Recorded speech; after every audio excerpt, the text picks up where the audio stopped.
Olá, seja bem-vindo ao Salto para o Futuro. A reflexão sobre a prática cotidiana é o nosso assunto hoje, no terceiro programa da série sobre a formação contínua de professores. São nossos convidados para o debate o professor da Universidade do Estado do Amazonas, Evandro Guedin, o professor da Escola Santo Inácio, em São Paulo, Uirá Fernandes, e a coordenadora do curso de Pedagogia da Universidade Estácio de Sá, Maria das Graças Nascimento. E a sua participação, como sempre, é fundamental. Bom, primeiro eu quero agradecer a participação de vocês no programa de hoje. Começar pelo professor Evandro Guedin, professor que é doutor em Filosofia da Educação pela Universidade de São Paulo, pela USP, coordenador da pós-graduação da Escola Normal Superior e professor da Universidade do Estado do Amazonas também. A sua principal linha de pesquisa, professor, é a formação do professor pesquisador desde a graduação, correto? Isso. E aí eu pergunto, o senhor fez no seu texto uma análise, uma abordagem da importância dos processos de leitura e escrita para essa formação contínua. Eu gostaria que o senhor falasse um pouco sobre essa análise e também dissesse como é que isso pode se dar nessa prática cotidiana, a análise desses processos e também nas discussões com os professores, entre os professores, quando eles fazem essa formação contínua na própria escola. Bem, os processos de leitura e escrita são fundamentais para a nossa cultura contemporânea. Mais fundamentais ainda para o professor, que é o agente, digamos assim, da cultura presente na sociedade.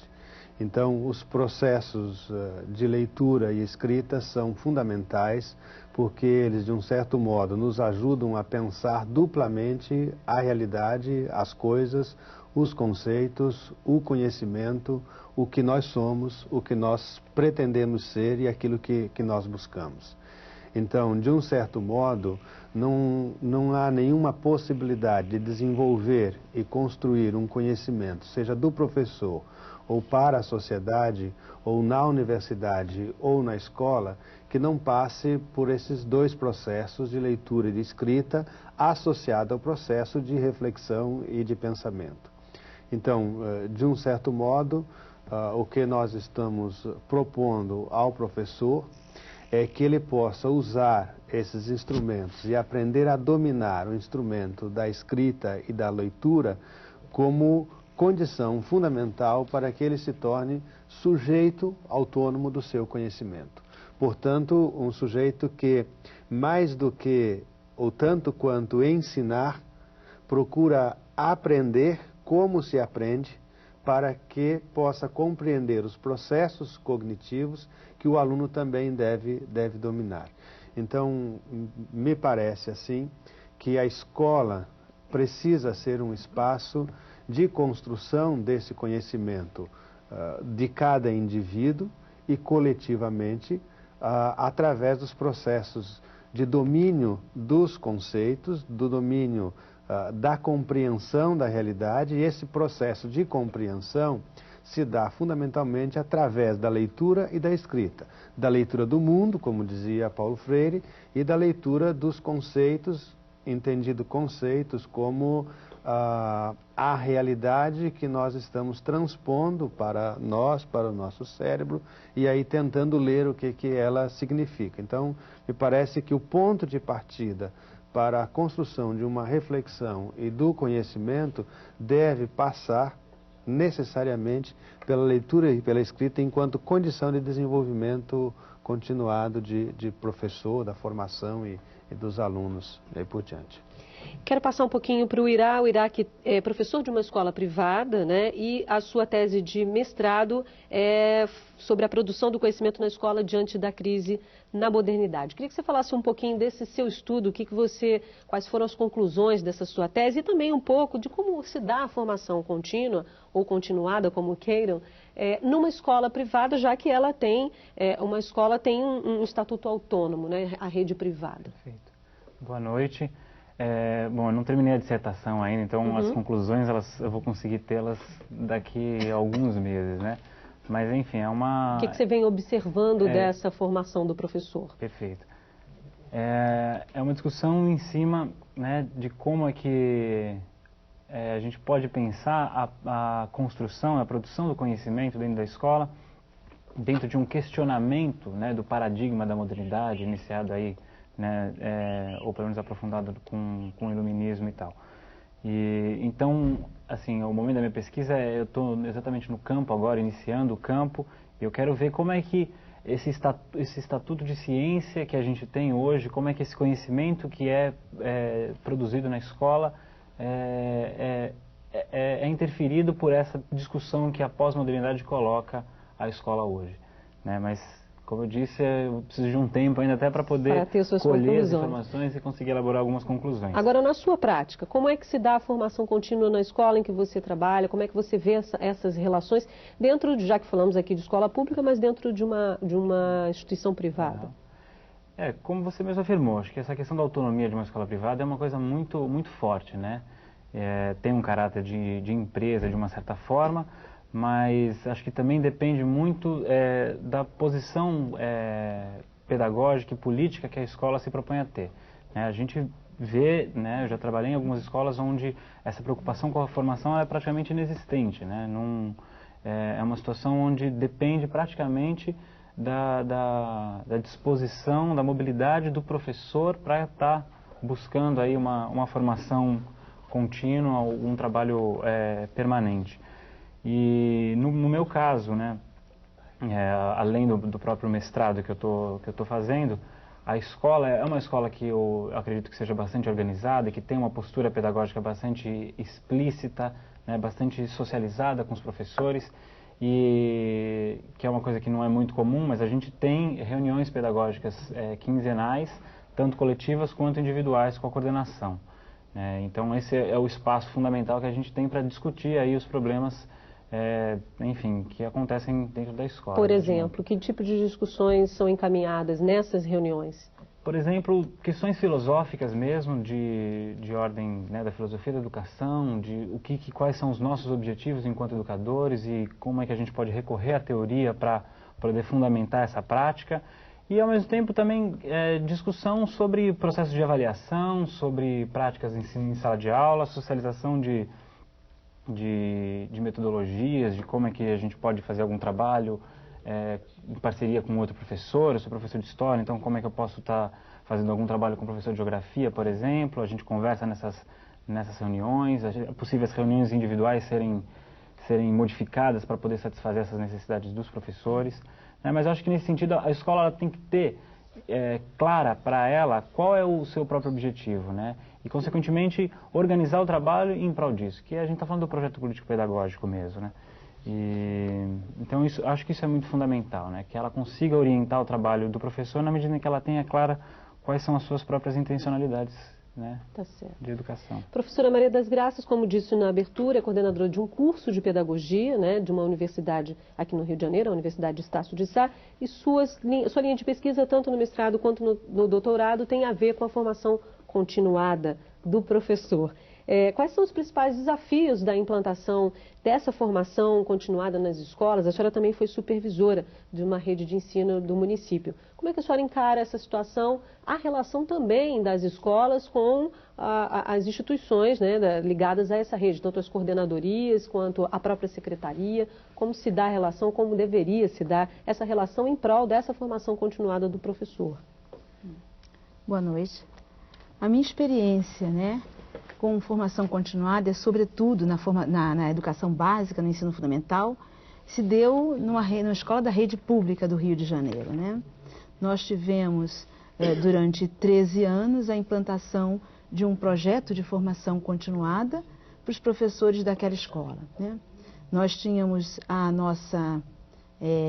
possibilidade de termos um horário coletivo de reflexão, e utilizamos esse tempo, né, durante esses anos todos, fomos construindo, porque não existe um caminho só, né, e fomos construindo um projeto de formação continuada naquele espaço, que partia da lógica de que os professores eram produtores de saberes, né? Então as reuniões eram planejadas e executadas, né, e desenvolvidas pelo próprio grupo de professores, que era coordenado por mim como supervisora pedagógica, que era daquela escola da rede pública, né? Quanto à relação disso com a universidade, hoje na universidade em que eu trabalho, a gente tem um curso de pedagogia, onde o tema da formação continuada, ele atravessa o currículo em diversos momentos, em diversos componentes curriculares, né? Mas, para além disso, a gente também tem uma disciplina voltada para o estudo das concepções de formação continuada que estão presentes na realidade, né? Tanto na realidade dos grandes sistemas de ensino, que têm promovido algumas estratégias de formação continuada, tanto em termos de Brasil, como em termos de sistemas estaduais, como sistemas municipais e rede privada, né? E aí a gente tem um momento específico de sistematização dessas concepções no curso de pedagogia. Quer dizer, o que se entende por formação continuada já sendo discutido na formação inicial. Inclusive, elas fazem um estágio voltado para a formação continuada. Elas vão para as escolas públicas, preferencialmente, mas nem sempre, para as escolas normais também, observar os projetos de formação continuada que são desenvolvidos nesses espaços. Para avaliar de que forma se dá a formação continuada em seus vários campos, tanto na formação... Podendo até propor, né, programas para esses espaços. Tá certo. A gente já tem algumas perguntas aqui. A primeira é da Ariadne Josiane, da TV Escola de Porto Velho. Obrigada, Ariadne. Ela diz o seguinte: de acordo com o Evandro Guedin, professor Evandro Guedin, o trabalho do professor é um trabalho de natureza intelectual. Dessa forma, quais hábitos cotidianos o professor pode realizar para desenvolver e cultivar o pensamento reflexivo, crítico e investigativo sobre sua prática, professor Evandro? Bem, Ariadne, eu penso que, como mencionamos antes, um processo de leitura contínua, permanente, sistemática e cotidiana sobre as questões que nos tocam na escola e na sociedade, na política, na economia, é um elemento importante para a questão da reflexão. Uma outra questão importante nesse processo, junto à leitura, é a possibilidade de nós, enquanto professores, criarmos o hábito, então, de registrarmos as nossas experiências, sejam aquelas experiências significativas, importantes, que vão além que aquelas experiências que nós dizemos para nós mesmos assim: olha, eu fiz uma experiência que foi muito interessante e eu aprendi com ela. Nós não temos o hábito de registrar isso, nem de pensar sobre elas e nem de estabelecer uma relação delas com as leituras que nós fazemos. Então é importante que nós possamos pensar numa forma de registro enquanto documentação da trajetória da minha produção intelectual enquanto professor. Quer dizer, o professor é fundamentalmente um sujeito que trabalha com o intelecto, portanto ele é um intelectual da cultura, e nós costumamos dizer que ele deve ser um intelectual crítico acima de tudo, que ele tem que perceber a realidade criticamente, no sentido de poder avaliar, estabelecer um juízo de valor e propor novos valores para a sociedade. Então a escola e o professor devem necessariamente ter, digamos, esse trabalho intelectual como fundamental para o seu trabalho de desenvolvimento profissional. Então, por um lado a leitura, por outro lado o exercício da escrita e do registro, a relação desse registro escrito com as leituras, e aí então nós podemos chamar isso das teorias educacionais, em que medida que ela nos ajuda, que as teorias nos ajudam a pensar a própria prática. Além desse registro ser importante porque nós documentamos uma prática, esse registro deve ser daquelas experiências exitosas, mas também daquelas experiências fracassadas. E nós achamos que temos que registrar somente aquelas experiências exitosas. Então nós pensamos que nós temos que registrar tanto as experiências exitosas quanto as experiências também fracassadas, porque na maioria das vezes nós aprendemos mais com o fracasso do que com o êxito, porque nós acabamos nos autoelogiando muito no êxito de uma experiência e acabamos não nos dando conta dos problemas que podemos ter enfrentado ao longo dela. O senhor tocou num ponto, professor, desculpa interrompê-lo, que ao que parece, assim, quem está de fora tem uma visão de que muitas vezes a educação tem um certo receio do fracasso. O fracasso é algo que não pode ser tocado, não pode ser discutido. E isso em todas as relações humanas, né? O fracasso faz parte, somos seres humanos, portanto, em algum momento fadados ao fracasso ou ao sucesso. O que o senhor atribui? Isso me corrija se eu estiver errada, se eu achar que a minha avaliação em relação a essa ideia do fracasso não é coerente. Eu penso que, por um lado, é um excesso de perfeccionismo, no sentido de que nós queremos ser perfeitos. O ser humano não é perfeito, ele é um ser em construção, por isso nós falamos em formação contínua, porque ele está sempre se formando permanentemente. Eu até arriscaria dizer que não há sucesso que não passe, de alguma maneira, em algum momento, pelo fracasso. Aliás, às vezes nós aprendemos muito mais com um fracasso bem registrado, bem refletido, bem analisado, bem compreendido, do que nas experiências mais exitosas. Porque é justamente quando nós fracassamos que nós conseguimos perceber todos os limites que nós temos do ponto de vista metodológico, do ponto de vista epistemológico, então do conhecimento e dos conceitos que nós adquirimos. Aí a escola, e me parece que este medo do fracasso é mais uma condição cultural e de Estado do que do próprio professor, porque o professor, enquanto indivíduo e sujeito, não tem medo de errar.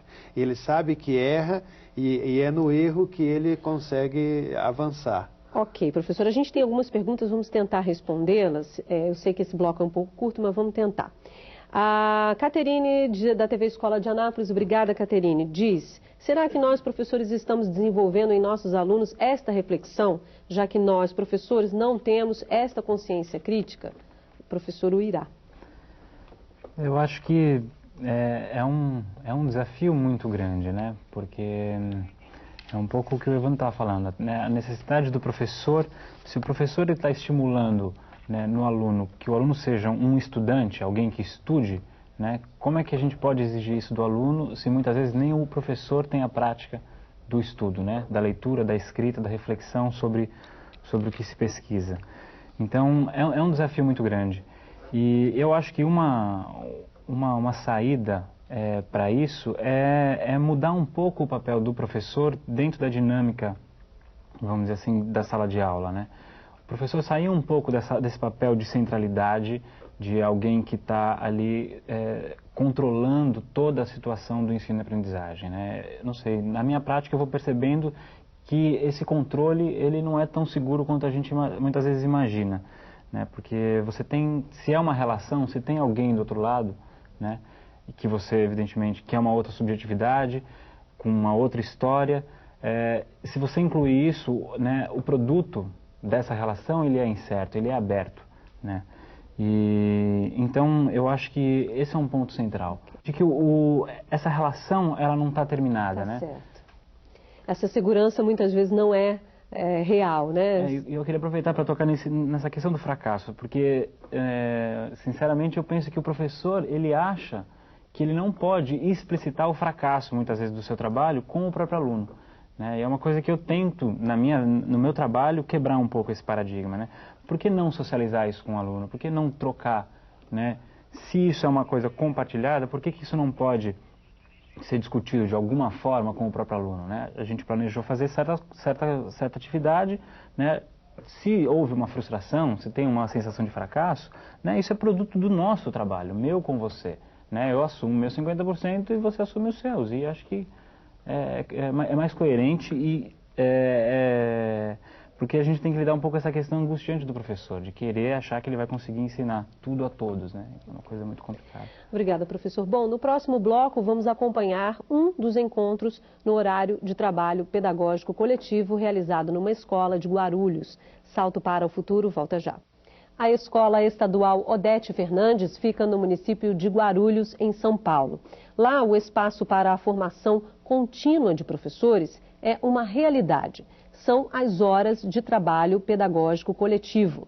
Um encontro que reúne trocas de experiências, estudo e discussão sobre a prática profissional. Veja na reportagem.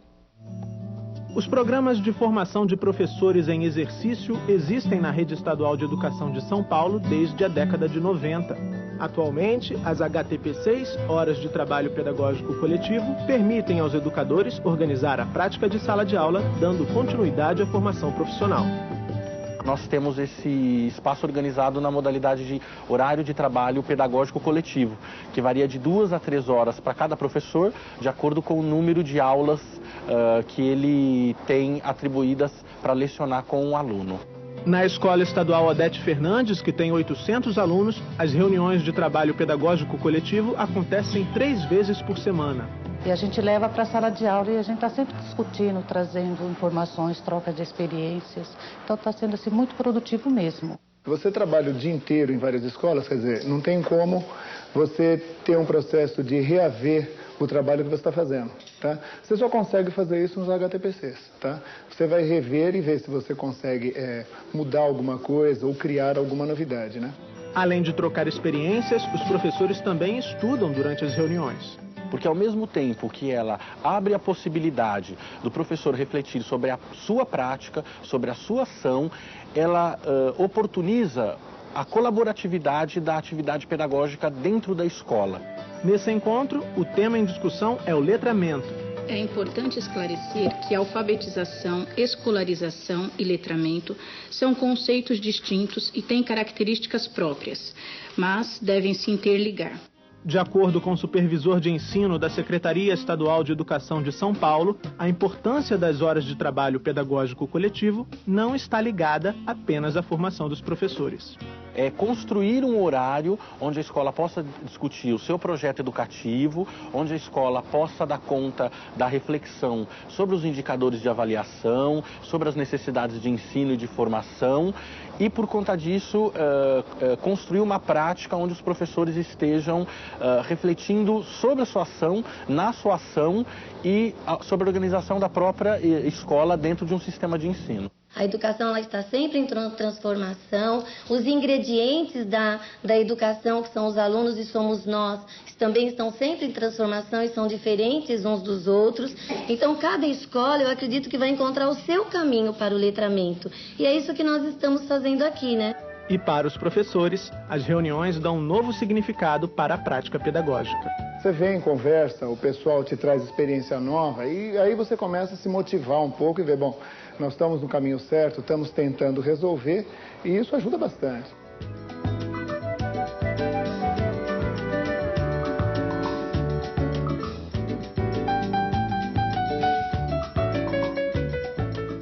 Bom, professora Maria das Graças, esse é um exemplo, né? São Paulo, aquela escola integrada a uma rede, trabalha dessa maneira, com as HTPCs, né? Horário de Trabalho Pedagógico Coletivo. Agora, como é que outras situações podem ser criadas? Existe uma periodicidade para esse encontro do professor? É semanal, é quinzenal? A senhora disse no começo do programa que não tem uma fórmula, cada escola ou cada sistema vai encontrar o seu. Mas tem um período ideal para esses encontros, essa regularidade de encontros? Bom, eu considero que o período ideal seria uma vez por semana.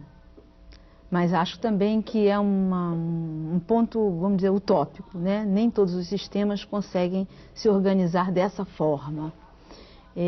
Na experiência que eu desenvolvi, né, junto com meus companheiros na escola pública do Rio de Janeiro, era semanal. Era semanal, ela se dava por 2 horas semanais, nós tínhamos um horário organizado. Que não é o horário da aula? Não, organizado em cima dessa proposta. E todos os alunos sabiam, e os pais também, que nós naquelas 2 horas estávamos estudando, ou discutindo, ou analisando, ou refletindo, enfim, né? Isso é a experiência. Conheço outras tantas experiências de escola, mesmo porque acompanho alguns estágios dos meus alunos, enfim. Faço pesquisa no doutorado em algumas escolas, e que eu vejo também que as experiências muito boas têm sido feitas com esse encontro sendo semanal. Mas isso não impede que outros espaços possam ser quinzenais, não sei se mensais, eu acho que mensal é tempo demais, né? Muita coisa já aconteceu no mês. Exatamente, você perde um pouco o elo daquilo que é cotidiano, daquilo que é diário, daquilo que acontece no locus diariamente, né? Eu acho que o ideal seria semanal. Existe um texto, inclusive, que diz, que está publicado, que diz as 2 horas semanais que fazem a diferença. Eu realmente acredito nisso, mas acho também que nem todas as instituições podem fazer dessa forma.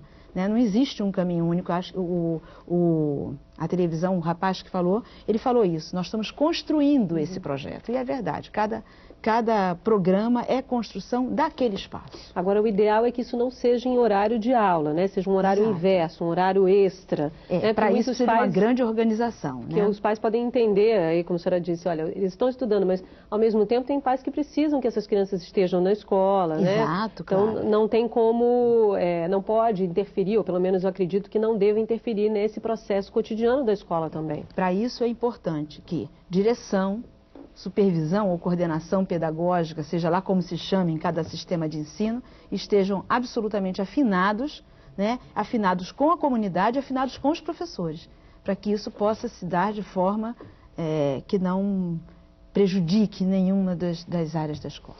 Tá certo. Pois não. Eu queria pedir licença para fazer um comentário nesse caso, porque, assim, o ideal seria que o professor fosse melhor pago, ou bem pago, que ele tivesse 20 horas na sala de aula e 20 horas na escola, trabalhando coletivamente, planejando e organizando o seu conhecimento e o modo como ele também aprende e acaba ensinando. Então é importante dizer que esse processo reflexivo não pode ser reduzido aos indivíduos ou a uma decisão individual, mas esse processo de formação contínua deve ser também um projeto de política pública em cada rede de ensino, seja municipal, estadual, em cada escola ou no país como um todo, como uma política pública que tenha o conhecimento como condição sem a qual o ensino não ocorre. Essa é a questão fundamental que nós precisamos pensar. Então, porque nós podemos correr o risco de reduzir o processo de reflexão, que é próprio do ser humano, de cada indivíduo, que não é só do professor, mas ele é da natureza humana. O humano é humano porque pensa. Então, reduzir esse espaço ao indivíduo e retirar dele as políticas, o espaço das políticas públicas nesse processo de construção de uma formação contínua aí. Tá certo, professor. A gente já tem o James aguardando há um tempinho. Oi, James, tudo bem? Tudo bem, Bárbara. Olá a toda a equipe do Salto, professores convidados e cursistas.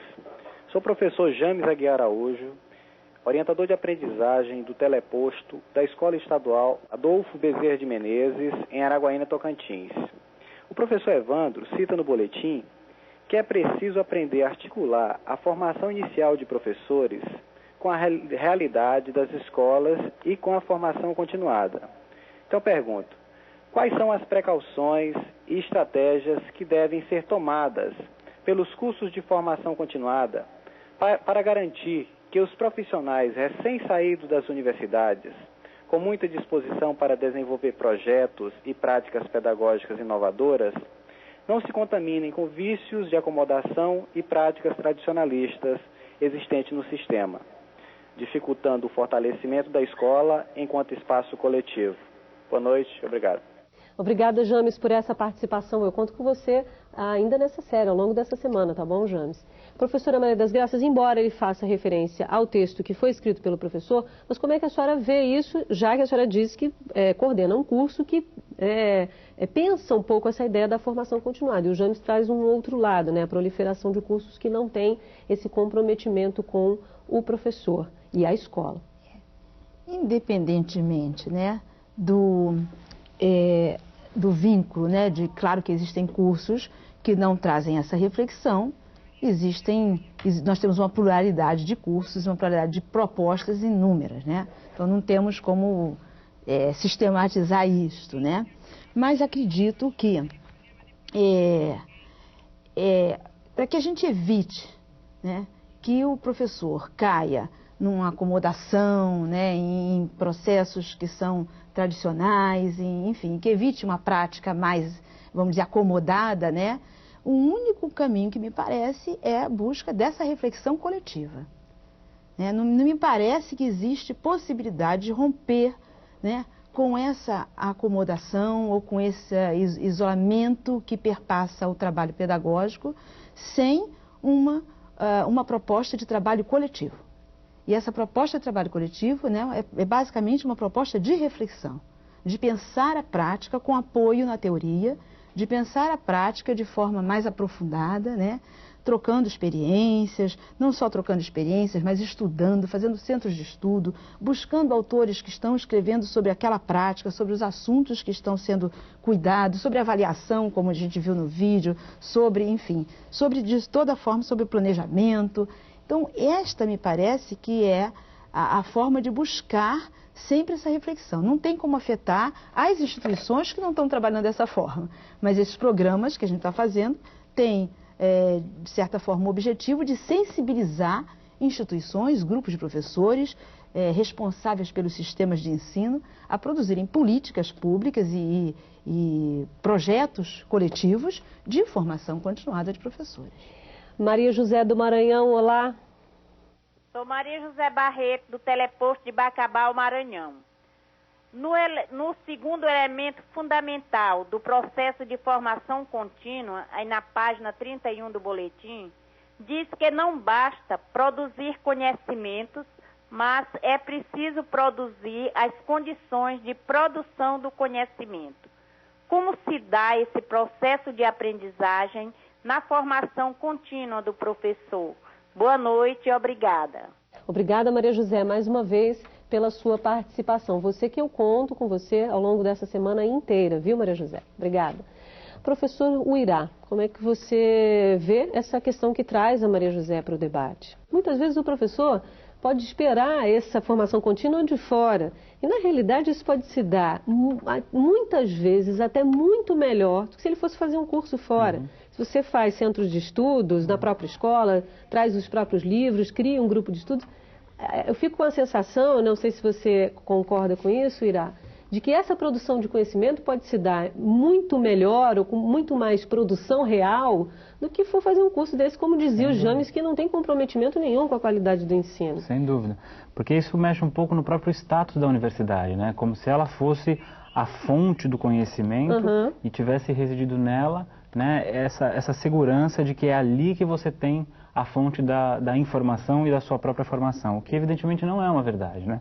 Ela tem um papel extremamente fundamental, mas qualquer professor sabe da importância da sua prática e da escola como um espaço formativo, né? Acho que a produção do conhecimento só está na academia, que não exatamente, exatamente. E, por exemplo, o quanto a gente aprende, né, enquanto professor, com os próprios alunos, né, ou com seus próprios pares, com os próprios professores, né? Agora, isso também tem que mexer um pouco na relação que a gente tem com o conhecimento, né? E o Evandro analisa isso muito bem no próprio texto, né? Nessa relação didática entre professor, aluno e conhecimento, né? Que a gente ainda vive, vamos dizer assim, um conflito de qual é o papel que esse conhecimento tem que ocupar, né? De que o professor é aquele que transmite o conhecimento que o aluno deve absorver, né? Se você coloca isso em outros moldes, numa outra situação, onde você tem que levantar certas questões, levantar certas hipóteses, verificar, avaliar esse processo, você muda toda essa relação, né? Consequentemente, a escola assume um outro papel dentro da própria sociedade, né? Bom, a participação agora é da Ciseni de Goiás. Olá, Ciseni. Boa noite, eu falo da TV Escola de Anápolis, Goiás. A necessidade primordial de o professor se posicionar como interventor crítico no processo de sua formação e na formação do educando. Eu gostaria de saber como e quando. Boa noite e obrigada. Obrigada, Ciseni, pela sua participação no programa de hoje. Professor Evandro. Bem, eu gostaria de pedir licença para a Ciseni para começar um pouco antes, naquela questão que o James levanta, no sentido de dizer que o professor só não absorve a cultura da escola quando ele vai para a escola, se nós conseguirmos, na formação inicial dele, construir um processo sistemático de formação através da pesquisa. Quer dizer, o professor se torna autônomo a partir do momento que ele domina os instrumentais da pesquisa, que é o referencial para a produção do próprio conhecimento, a condição para a produção do conhecimento. Então, se ele não dominar esses instrumentos, quando ele chega na escola, ele acaba absorvendo a cultura que já está presente na escola e não interfere nessa cultura. Então, me parece que na formação inicial precisa, de alguma maneira, na relação com essa questão da reflexão, ou trazer a pesquisa como um processo sistemático de reflexão para o espaço da formação do professor na sua formação inicial. E quando ele não teve na formação inicial? Quando ele não teve, aí o espaço de formação na escola deveria privilegiar esta formação e o domínio desses instrumentais para que ele pudesse ter mais autonomia. Então, me parece que isso que a Cisene pergunta, como é que o professor toma posição diante das coisas? Quando ele aprende a dominar os instrumentos de produção do conhecimento. Porque os professores na escola, e até eu, quando fui professor lá na terceira série, na quinta e aí por diante, no ensino médio, fui muito mais um professor que reproduzia o conhecimento estabelecido do que um professor que produzia o conhecimento a partir da minha própria prática. Eu fui aprender isso só muito mais tarde, mas aprendi muito pouco isso lá, e nós, de maneira geral, reproduzimos mais o conhecimento do que estabelecemos uma relação dele com o nosso modo de agir e com a nossa própria prática. Então, este posicionamento do professor e do aluno depende fundamentalmente dele dominar esses instrumentais que possibilitam o conhecimento para ele e dos alunos, mais do que reproduzir um conhecimento que já vem pronto. Não quer dizer que o conhecimento que vem pronto seja ruim, mas ele não é de autoria do professor. Bom, depois do intervalo, vamos conhecer o Ensino Médio em Rede, um programa de formação de professores desenvolvido pela Secretaria de Estado de Educação de São Paulo. Até já. O letramento foi o tema da reunião de trabalho pedagógico coletivo na Escola Estadual Odete Fernandes. Mostramos na primeira reportagem do programa de hoje. A discussão sobre esse tema faz parte do Ensino Médio em Rede, um programa da Secretaria de Estado de Educação de São Paulo. Ao todo, cerca de 58 mil professores do ensino médio regular participam do Ensino Médio em Rede. É um programa que discute as questões da reflexão na formação docente, o letramento e a competência leitura dos alunos do ensino médio, e também como a escola tem olhado para o seu currículo, para os indicadores de avaliação lá na escola média. Uma parte do curso é realizada de forma presencial e os recursos tecnológicos são utilizados na formação à distância. São as videoconferências, realizadas pela Rede do Saber, que lança mão das diferentes tecnologias nos múltiplos espaços geográficos de São Paulo para mobilizar as equipes locais, PCP, professores coordenadores, supervisores de ensino, diretores, dirigentes, professores, disseminando aí os programas de formação e garantindo a interlocução. Nesse encontro, diferentes grupos formados por coordenadores pedagógicos leem e debatem textos. Eu acho que é uma coisa assim, mais do lado assim, trágico. Então, 11 de setembro pode ser, esse texto pode estar falando de 11 de setembro. Em seguida, os grupos começam a elaborar as conclusões e, nessa hora, a prática pedagógica é discutida. E essas discussões têm iniciado já uma nova postura do educador diante das situações conflitivas, muitas vezes até que temos nas escolas.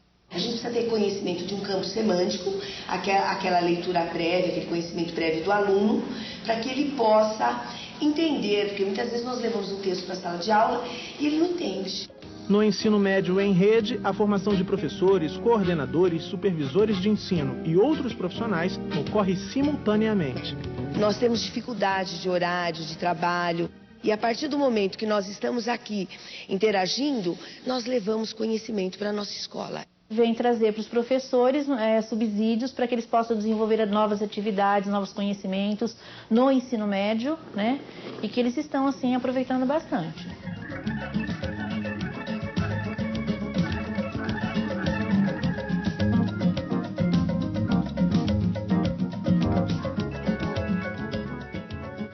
Professora Maria das Graças, eu queria aproveitar o vídeo para trazer uma situação contrária, que é uma pergunta da Nizete de Icatu, lá no Maranhão. Gostaria de saber como podemos motivar professores que não estão abertos para as mudanças na prática pedagógica e se mostram indiferentes e relutantes para a participação na formação continuada, que é uma situação completamente diferente da que vimos no vídeo. Esse é um desafio. Creio eu que o mais importante é perguntar por que esses professores estão tão pouco motivados a mudarem suas práticas ou a participarem de programas de formação continuada, né? Me parece que uma das respostas possíveis pode ser que as estratégias utilizadas, na maioria das vezes, elas partem do pressuposto de que o professor não é o protagonista do processo, né? Esse programa de formação, ele parte da lógica do sistema, ele parte da lógica de cima para baixo. Então, o professor acaba, né, rechaçando um pouco a possibilidade da formação. Eu acho que é um processo de conquista para que ele possa romper com isso, né? Mostrar a ele que ele é produtor de saber, que ele tem um saber e que ele pode ser o protagonista da própria formação. No momento em que se pergunta a ele quais as necessidades daquele professor, como ele acha que deveria ser um programa de formação continuada para aquele espaço de trabalho, né? Está se dando a esse professor vez e voz. E me parece que esse é um primeiro passo, né?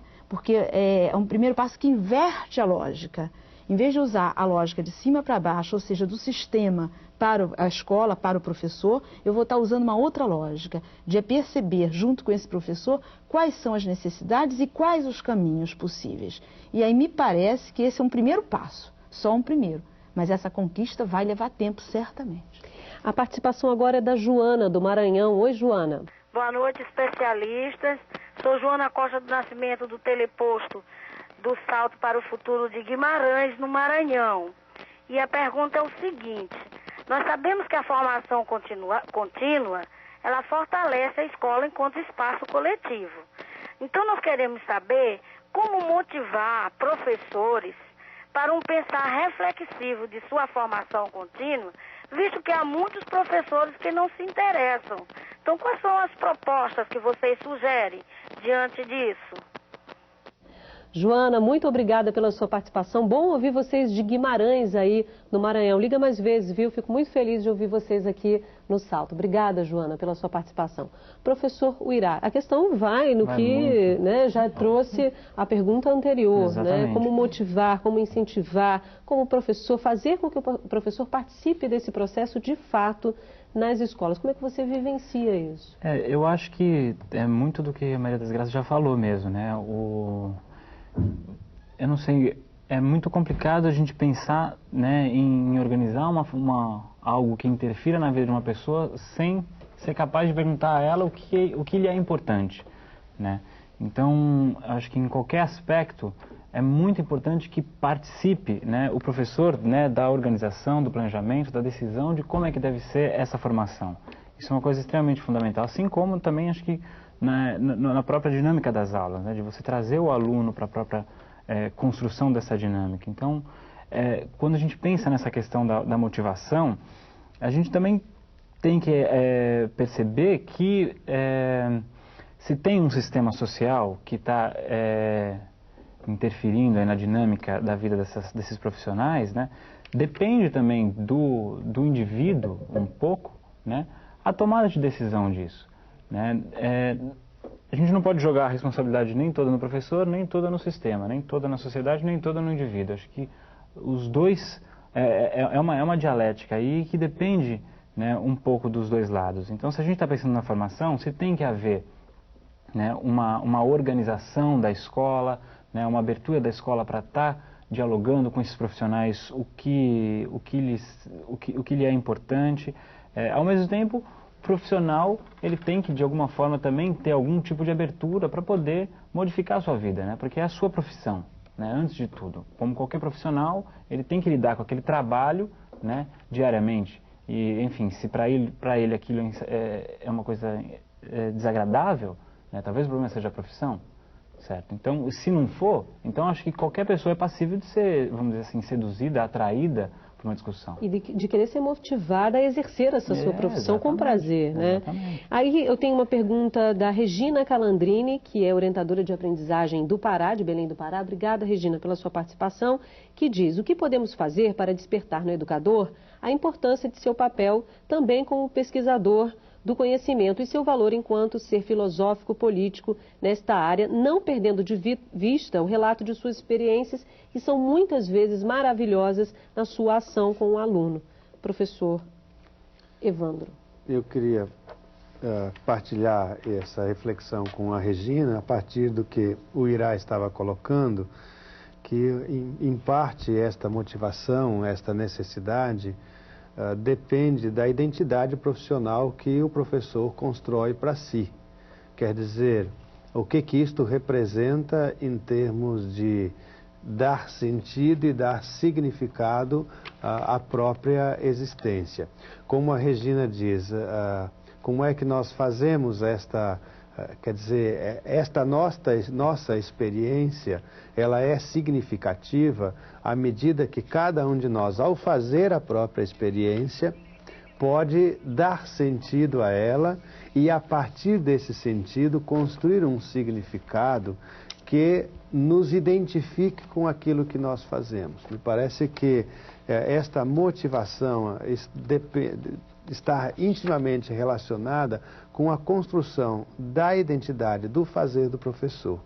Então, a nossa maior dificuldade de conseguir fazer com que os colegas reflitam ou pensem ou se incorporem em trabalhos coletivos está muito ligada à construção da identidade profissional. Então, muitos não se identificam mais profundamente com a profissão, acabam assumindo a profissão não como uma decisão, mas como resultante das condições sociais que ele foi sendo empurrado ao longo da existência. E se eu entendi bem a colocação da Regina, é fundamental nós refletirmos sobre as nossas experiências, podermos partilhá-las, escrevê-las e divulgá-las para que os outros colegas possam se motivar pela experiência que nós fazemos e pelo significado que nós damos para esta experiência. Eu vou interrompê-lo um pouquinho para pedir ao senhor que faça suas considerações finais, porque já estamos na reta final do programa. Aproveitar então as suas considerações finais sobre o que debatemos hoje aqui no programa.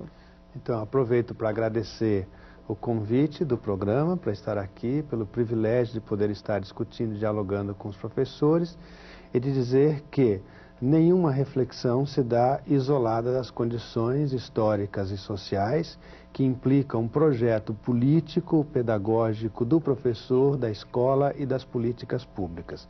E dizer aos professores que o fato deles estarem aqui ligados no que nós estamos dialogando possibilita, pelo menos a esses sujeitos, nós e vocês, estabelecermos uma relação e uma experiência diferente nesse processo de formação contínua. Certamente, se nós não conseguimos motivar os outros, nós estamos aqui porque nós temos uma motivação para isso. E só isso já é suficiente para nós começarmos a mudar a nossa realidade a partir desta experiência. Então, eu gostaria de dizer que nós, professores, devemos levar isto sempre à frente porque a nossa identidade depende desta condição. Obrigada, professor. Professor Irá. Gostaria de agradecer também e, como síntese, eu acho que eu gostaria de chamar a atenção a questão do coletivo também, como já foi colocado. Eu acho que isso é um desafio da escola hoje, né? Tem uma conquista histórica aí dos professores, da classe docente, de ter um espaço para essa discussão, como foi colocado nos próprios vídeos e tal. Mas isso é uma coisa muito importante para que a gente não reduza isso a uma questão do indivíduo, do professor, que ele tenha que pensar na sua formação por si mesmo, né? Isso é uma coisa que também tem que ter uma organização, um planejamento da escola, ser uma coisa explicitada do projeto político-pedagógico, porque senão o professor ele se sente isolado. E houve duas falas que discutiram um pouco, que trouxeram essa questão da motivação, e isso é bastante salutar, né? Dessa falta de motivação do professor. E eu acho que isso reflete um pouco uma sensação de abandono que o professorado sente, né? tanto pela questão da desvalorização, quanto por conta disso, na questão da formação contínua, né? Forme-se por si mesmo, né? Faça a graduação e o resto corre atrás, né? E eu acho isso bastante complicado. Até a luta é coletiva nesse caso, né? Tem que ser. A gente percebe uma mudança muito grande, né, nos últimos anos, né, de luta por reivindicações salariais, né, de organização coletiva do professorado, né? Obrigada, professor Uirá. Professora Maria das Graças, suas considerações. Agradecer também pelo convite. É um prazer estar discutindo com os professores e com os amigos, colegas aqui presentes, né? E dizer que eu queria destacar duas coisas. Pegando um pouco do que o Uirá falou, né, do coletivo, esse é um espaço também de construção do projeto político-pedagógico da escola. Né? Um projeto que se quer coletivo, um espaço de formação, também um espaço onde a gente pode se organizar para construir coletivamente esse projeto político mais amplo, né? Um projeto político-pedagógico, né?